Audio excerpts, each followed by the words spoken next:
amigos, sejam muito bem-vindos ao canal do YouTube da ABNEP Rio. Hoje vamos conversar sobre o transtorno do déficit de atenção e hiperatividade, um transtorno que afeta diversas crianças de idade escolar e que causa grande impacto tanto na vida familiar como na vida escolar dessas crianças. É um assunto que interessa a pais, professores e profissionais de saúde. Vamos procurar fazer um panorama geral sobre epidemiologia, histórico, fatores de risco, causas e tratamentos desse transtorno. Vamos começar falando um pouco sobre a epidemiologia do TDAH. O TDAH, se nós observarmos estudos que são feitos no mundo inteiro, é possível que nós encontremos uma certa diferença de prevalência de TDAH. Porém, na verdade, essa diferença de prevalência reflete a maneira como os estudos foram feitos. Se eu tenho estudos que são feitos de maneira diferente, é possível que encontre diagnósticos e prevalências diferentes, quando, na realidade, quando a gente utiliza critérios estritos, critérios internacionalmente aceitos e critérios corroborados pela comunidade científica internacional, nós observamos que a prevalência de TDAH se situa em torno de 5% das crianças em idade escolar. Isso no mundo inteiro, independente de diferenças de culturas ou independente de diferenças entre os países em si. Em geral, nós observamos em torno de 5 meninos para cada menina afetada. Então, é um transtorno eminentemente masculino, afeta mais os meninos. E, em geral, o que a gente costuma observar também é que os meninos, além de quantitativamente a gente ter mais meninos afetados, eles também são mais encaminhados, porque acabam que são eles que trazem mais problemas de comportamento, de baixo rendimento acadêmico, enquanto que a menina ela acaba sendo menos encaminhada também porque ela costuma ser mais desatenta do que agitada. Então ela dá menos trabalho e ela acaba sendo menos encaminhada. Mas na realidade, o que nós temos é de fato mais meninos do que meninas, só que muitas vezes esse número acaba sendo superestimado. É um transtorno que persiste mesmo na vida adulta, então nós temos também em torno de 50% dos pacientes ou até mais persistindo com sintomas na vida adulta e o tratamento deles vai variar de acordo com cada caso. Uma polêmica que volta e meia surge é se o TDAH não teria sido um transtorno dos dias atuais, um transtorno contemporâneo do século XXI e que nunca tinha sido diagnosticado anteriormente, o que não é verdade. Nós temos descrições de TDAH há pelo menos 300 anos, desde o século XVIII, nós estamos no século XXI, que é feito a descrição do TDAH. Já no século XVIII, um médico chamado Alexander Christian, ele, depois de viajar por vários países europeus, ele fez um tratado médico que ele descreve diversas condições mentais e coloca o TDAH dentre elas. Obviamente ele não chamava com esse nome, mas ele descreve crianças que tinham dificuldades para manter a atenção no que estavam fazendo, e é curioso que ele teve uma percepção muito sutil, muito interessante, que é o fato dele perceber que essas crianças já nasciam assim, elas não ficavam dessa forma. Desde que nasciam, elas já tinham os sintomas e isso começava a se manifestar desde cedo. No século XVIII,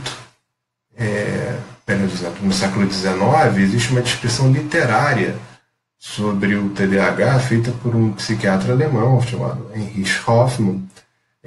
Ele é um psiquiatra que atendia crianças e adultos e uma vez ele escreveu um livro para os seus filhos que faziam aniversário e dentre essas histórias ele descreve o caso do Struwwelpeter, né? Está descrito aqui que é um dos personagens do seu livro, que é um menino bastante agitado, um menino que causa muitos problemas no meio onde ele está, derruba tudo. É possível, isso é difícil ter certeza, que seja relacionado aos pacientes que ele examinava. Ele tinha o hábito de desenhar para as crianças para poder fazer com que elas deixassem ser examinadas. Então ele tinha essa habilidade, tinha uma habilidade literária também, escreveu o livro e descreveu muito provavelmente crianças com sintomas de TDAH, já desde o século XIX. Em 1902 surge a primeira descrição moderna do TDAH, feita por Sir George Still, que foi um dos mais famosos pediatras da história da medicina, o George Still. Ele descreveu doenças cardiológicas, reumatológicas, é dele o famoso sopro de Still, a descrição é dele. Ele descreveu as crianças com TDAH também. Não chamava com esse nome, claro, mas ele foi a primeira pessoa a fazer a descrição científica de uma criança com TDAH e relacionar aquela agitação das crianças a um déficit de atenção. Foi a primeira pessoa a tocar nesse ponto. Se a criança é agitada, é porque ela não tem uma atenção adequada. E questionava a origem neurológica do quadro e, obviamente, isso já faz mais de que 100 anos, havia uma certa diferença de nomenclatura. Às vezes ele fala de defeito de controle moral na sua descrição, o que hoje em dia já não se faz mais, mas tem um valor imenso essa sua obra de 1902. Em relação aos fatores de risco para o TDAH, um dado que chama muita atenção é a herdabilidade do TDAH. Para a gente comparar a herdabilidade, para a gente ter uma noção do que seria, quando a gente fala de pessoas da altura de um indivíduo, a gente consegue, praticamente de maneira matemática, chegar a uma estimativa da altura de um indivíduo que ele vai ter. Pai e mãe, vejo a altura dos dois, existe uma conta que é feita, eu posso estimar qual a altura que seus filhos terão, sem muita chance de erro. Ou seja, tem a altura tem uma característica que tem uma herdabilidade altíssima. Quando a gente fala de TDAH, ele também tem uma herdabilidade muito alta. A herdabilidade máxima seria de 1, a herdabilidade do TDAH, como a gente pode ver aqui nesse gráfico, é em torno de 0,8, que é muito alta. 1 seria o máximo, 0,8 chega perto disso. Então, se eu tenho pai ou mãe com TDAH, a chance da criança vir a desenvolver TDAH é muito grande. Os fatores de risco consagrados para o TDAH, que são muito bem descritos, estão aqui relacionados nessa imagem do site do Instituto Americano de Saúde Mental.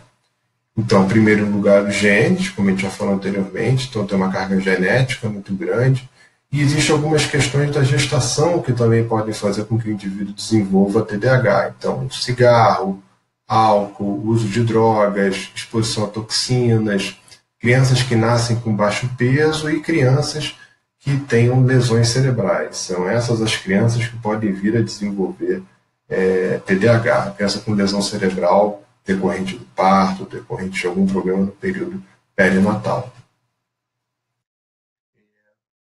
Essa imagem aqui é da Pediatrics, uma revista extremamente conceituada na área médica. Ela mostra o risco da criança vir a desenvolver TDAH de acordo com a idade gestacional. Então, a gente tem aqui as idades gestacionais das crianças. Então, o normal é que a criança venha a nascer de 37 a 42 semanas, né? Os tradicionais 9 meses, é isso, entre 37 e 42 semanas. Quando a criança nasce com menos do que 37 semanas, ela é chamada de prematura. Então, se a gente for ver, à medida que eu vou caindo a idade gestacional, quanto mais prematura for a criança, maior a chance dela vir a desenvolver TDAH. Então, os prematuros extremos, eles têm uma chance, sim, de vir a desenvolver TDAH. Um pouco de neurobiologia do TDAH, para a gente entender como é que funcionam essas crianças, o cérebro dessas crianças. Um cuidado no diagnóstico que é importante é quando a gente avalia a idade da criança que está sendo examinada. Vou dar 2 exemplos distintos para a gente poder compreender essa questão, a importância da idade.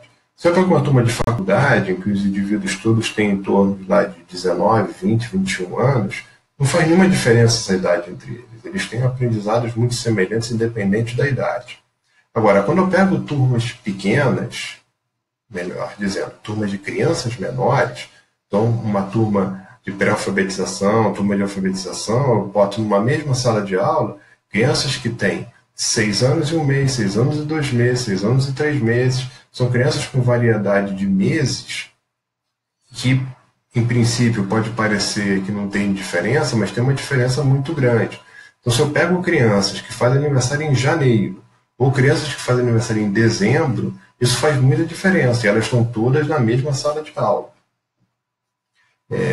Qual o cuidado que a gente tem que ter? Uma criança que faz aniversário em janeiro, ela é mais velha do que a criança que faz aniversário em dezembro, e ela tem um desenvolvimento bem diferente também. Então eu tenho que dar um desconto para aquela criança que faz aniversário mais no final do ano, porque a tendência é que ela possa ser de fato mais desatenta, mais hiperativa do que aquela que faz aniversário lá no início. E essa imagem que está sendo mostrada em tela, ela coloca justamente isso. Crianças que fazem aniversário mais para o final do ano têm uma maior chance de ter diagnóstico de TDAH do que aquelas que fazem aniversário no início do ano, que são as crianças mais velhas. Isso reflete também um cuidado que nós temos de não fazer diagnóstico de criança muito pequena. Uma criança, para dizer que ela tem TDAH, ela tem que ter pelo menos 6 anos de idade. Antes disso, não dá para fazer esse tipo de diagnóstico. É um erro. Para a gente entender como é que funciona o cérebro de uma criança com TDAH, em geral, as regiões mais anteriores do cérebro são as regiões que têm um controle que a gente chama de top-down, e as regiões mais posteriores do cérebro são as regiões que a gente diz que tem um controle chamado bottom-up. Qual a diferença entre elas? As regiões mais posteriores do cérebro, as posteriores, elas recebem um input de informações sem fazer uma triagem se aquela informação ela é relevante ou se ela é saliente. Enquanto que a região anterior do cérebro ela é mais importante para a saliência do estímulo. Então a região posterior ela recebe o estímulo, pode ser auditivo, visual, seja lá o que for. Ela recebe tudo, mas quem seleciona o que é importante é a região anterior do cérebro. Então qualquer tipo de desconexão que eu tenha funcional entre essas regiões vai fazer com que a criança tenha um maior grau de desatenção. Então se eu tenho uma região anterior do cérebro, a região pré-frontal, regiões dos centros de atenção, elas não estão funcionando adequadamente, com a quantidade de neurotransmissores adequadas, principalmente noradrenalina, dopamina, eu vou ter uma diminuição da atenção desse paciente. Porque ele não vai conseguir filtrar o que é importante e o que não é importante, que as regiões posteriores do cérebro já captaram. Isso aqui é um trabalho do nosso grupo, da UFRJ, em que a gente analisou o cérebro de crianças com TDAH, comparando essas crianças com crianças saudáveis, crianças sem TDAH, utilizando uma técnica de ressonância magnética chamada DTI. Nessa técnica, vocês podem reparar que a gente tem as regiões, todos os tratos de substância branca que comunicam as regiões anteriores e posteriores do cérebro, pintadas. As regiões em verde são regiões em que eu tenho um fluxo contínuo, tem um fluxo adequado das moléculas, a gente está medindo molécula de água. Das moléculas de água, elas têm um trânsito adequado. Enquanto que as regiões em que eu tenho cores diferentes são regiões em que eu tenho interrupção de trato. Então, essa imagem que está sendo mostrada aqui na tela, ela é o conjunto de vários cérebros que são colocados todos um em cima do outro, e a gente compara crianças saudáveis com crianças com TDAH. A gente repara que existe uma interrupção nas crianças com TDAH, justamente nessas vias de conexão das regiões anteriores com as regiões posteriores do cérebro. Da mesma forma, crianças com TDAH, elas têm uma maturação do cérebro de uma maneira mais lenta. Então, o que é o normal acontecer? O córtex cerebral, que é a camada mais externa que nós temos do encéfalo, ele tende a aumentar a sua espessura e depois diminuir à medida que o tempo passa. Crianças com TDAH fazem isso da mesma forma que crianças sem TDAH, porém com um intervalo de tempo de 2 anos.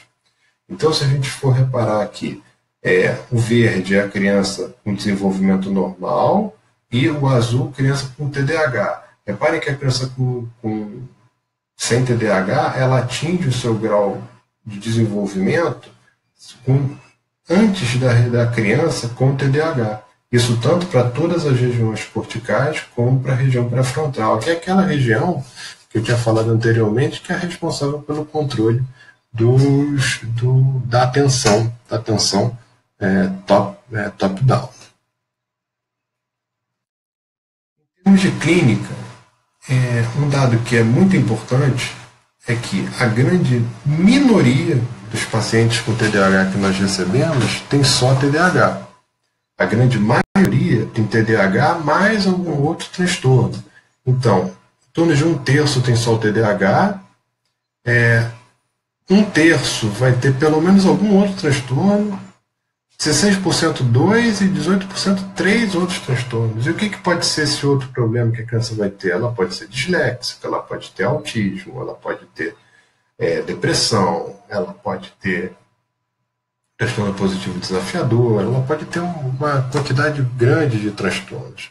E a regra é essa, a regra é eu não pegar o TDAH puro, eu pegar o TDAH com algum outro transtorno.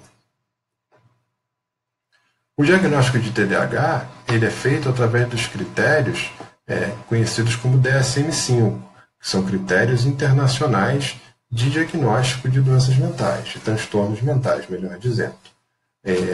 O TDAH ele segue isso. Existem 5 critérios para se fazer o diagnóstico de TDAH. O primeiro deles é o inventário de sintomas, que eu já vou mostrar quais são, sintomas de desatenção e sintomas de hiperatividade. O critério B, idade de início. Então, até 2013, a criança tinha que ter sintomas que começassem até os 7 anos de idade. De 2013 para cá isso mudou com o DSM-5. Então, a idade de início de sintomas passou a ser 12 anos de idade. Os ambientes em que acontecem os sintomas precisam ser pelo menos 2 dos 3 ambientes de convivência da criança. Então, uma criança, em geral, ela convive em 3 ambientes. Casa, escola e grupo de amigos. Ela tem que ter problemas em pelo menos 2 desses ambientes. Por que eu digo isso? Porque se a criança tiver problema só na escola, o problema está na escola. Se é problema só em casa, o problema está em casa. Se for só com um grupo de amigos, é só com um grupo de amigos. Se o problema está com ela, o problema tem que aparecer em todos os locais onde essa criança está. O critério de comprometimento é um critério também que não é simples de ser atendido, ou seja, o comprometimento funcional ela tem que ter problemas por causa desse comportamento. Então, o que significa isso? Uma criança com TDAH ela tem que ter notas baixas, ela tem que ter expulso, ela tem que ter problemas de socialização, ela tem que ter algum problema. É claro que isso é sutil, isso não é tão simples. Muitas vezes é claro, a criança ela vai mal na escola, ela briga com todo mundo, mas tem vezes que isso é mais sutil, a gente precisa ter sensibilidade. Às vezes a escola não cobra tanto da criança, ela não vai ter problema nenhum. Mas ela, de fato, ela tem um transtorno, só que isso não está ficando muito evidente. Então é importante que a gente converse com várias pessoas que convivem com a criança, entenda bem aquela família para entender se a criança tem ou não o TDAH. E exclusão de outras doenças psiquiátricas. Esse é o 5º critério, que é um critério importante. Então é importante a gente sempre excluir que a criança tenha depressão, que a criança tenha ansiedade, que a criança tenha retardo mental, transtornos que podem explicar melhor os sintomas dessa criança. Esse aqui é o inventário de sintomas. Nós temos 9 sintomas de desatenção e 9 sintomas de hiperatividade. A gente só considera positivo quando a criança tiver bastante ou demais. Se ela tiver nem um pouco ou só um pouco, isso é usual, isso é possível. Então, por exemplo, ter dificuldade para organizar as tarefas e atividades. Nós temos isso também. Então, você pode ter nem um pouco ou só um pouco, isso não é considerado patológico. Mas se a criança tem bastante ou demais, sim. Então, a gente só considera positivo se ela marca bastante ou demais. Então, dos 9, tem que ter bastante ou demais, pelo menos 6, para dizer que ela tem sintomas de desatenção. Mesma coisa para a hiperatividade. Então, fala em excesso, está a 1000 por hora, tem dificuldade de brincar de forma calma. Esses todos são sintomas de hiperatividade. Mesma coisa. Só conta se for bastante ou demais. Dos 9, do 10 ou 18, então desses 9, ela tem que ter pelo menos 6 positivos. Então, dessa forma, eu consigo dizer que a criança tem uma apresentação, ela pode ter a apresentação predominantemente desatenta, uma apresentação predominantemente hiperativa ou combinada, quando ela tem sintomas dos 2 grupos. E por que eu trato? Por que eu vou tratar a criança com TDAH? Por vários motivos. Então, o primeiro deles é esse aqui. Reparem, as barras vermelhas são as crianças com TDAH, a barra amarela, a criança sem TDAH. Criança com TDAH, o fato de ela ter o TDAH, isso carrega com ela vários outros problemas juntos. Então, ela vai ter, reparem só, maior dependência de álcool, dependência de nicotina, enurese, que é urinar na cama à noite, maior quantidade de tiques, sintomas de depressão, sintomas obsessivos compulsivos. Tudo isso vai ser maior se o indivíduo tiver TDAH. Então, eu preciso tratar o TDAH para conseguir melhorar e evitar que ele desenvolva esses outros tipos de transtornos. Criança com TDAH costuma começar a usar droga mais cedo do que indivíduos sem TDAH e alguns outros problemas que surgem também. Barra azul, TDAH, barra branca, criança sem TDAH. Então, repetem mais, tem maior número de gravidez na adolescência, usam droga mais cedo, têm acidentes de carro, acidentes graves, são presos com maior frequência, são mandados embora do trabalho com maior frequência. Então é por isso que eu preciso tratar. E aqui um trabalho de países nórdicos muito interessante, que é um dos únicos que mostra que criança com TDAH também tem uma maior mortalidade. Isso não é usual a gente ver isso publicado. Mortalidade maior, em geral de meninas, muito provavelmente porque as meninas tendem a ser mais desatentas, então se envolvem em acidentes e... Como que eu trato? Essa é outra questão que frequentemente é perguntada, como é que eu vou tratar uma criança com TDAH? Em geral, se a gente for pegar aqui para todas as idades, o que melhor funciona, o que tem benefício, que é o azul, é quando eu faço a combinação de remédio e terapia cognitivo-comportamental. Então, para funcionar, tem que ter os dois. Em geral, é isso que a gente vê no nosso dia a dia. Se a gente for usar remédio, e tem que usar, e tem que dar preferência para os estimulantes do sistema nervoso central. No Brasil, existem 4 modalidades. O metilfenidato, com algumas formas de liberação, então de curtação, de longação, sodas e óleos, são os mecanismos de liberação da cápsula. A gente não vai entrar no mérito aqui nos nomes comerciais desses remédios. Eles dexanfetamina, que também pode ser utilizada. Todos eles aumentam a quantidade de noradrenalina e dopamina na fenda sináptica e faz com que o indivíduo melhore a comunicação daquelas regiões que controlam o comportamento, as regiões anteriores do cérebro, sobre as regiões posteriores. Uma polêmica que volta e meia se fala, remédio para TDAH é a mesma coisa que cocaína. Não é, isso é ignorância falar isso. Cocaína faz um pico no estriatum desse jeito aqui, com essa curva vermelha. Então isso dá o barato. Enquanto que o metilfenidato, o paciente nunca vai ter barato com o metilfenidato porque a curva dele é assim, ela é muito mais lenta. Então ele não vai ter barato com o metilfenidato. Para terminar, algumas orientações gerais para a escola e para os pais. Então, introduzindo as lições, é importante sempre que nós tenhamos organizador de tarefas. Então o paciente com TDAH ele precisa ter um organizador para ele saber o que ele vai seguir. Rever sempre as lições do dia anterior com ele, porque se ele tem baixa atenção, ele vai ter baixa memória, então tem que rever o que ele fez. Definir o que eu espero dele de aprendizagem de comportamento. Simplificar a instrução.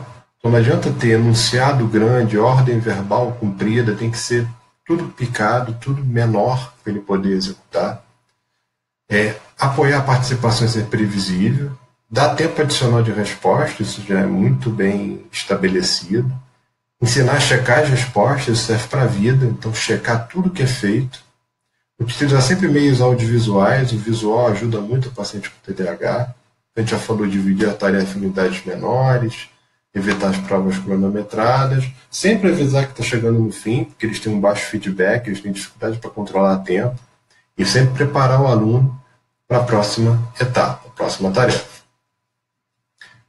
Em termos de intervenções comportamentais, sempre definir um comportamento apropriado, então sempre dizer para ele o que você espera dessa criança, elogiar sempre de forma imediata, ser coerente, você tem que elogiar na hora que aconteceu, o que a criança fez direito, e além de elogiar ela de forma imediata, você tem que sempre variar o elogio. É assim que funciona.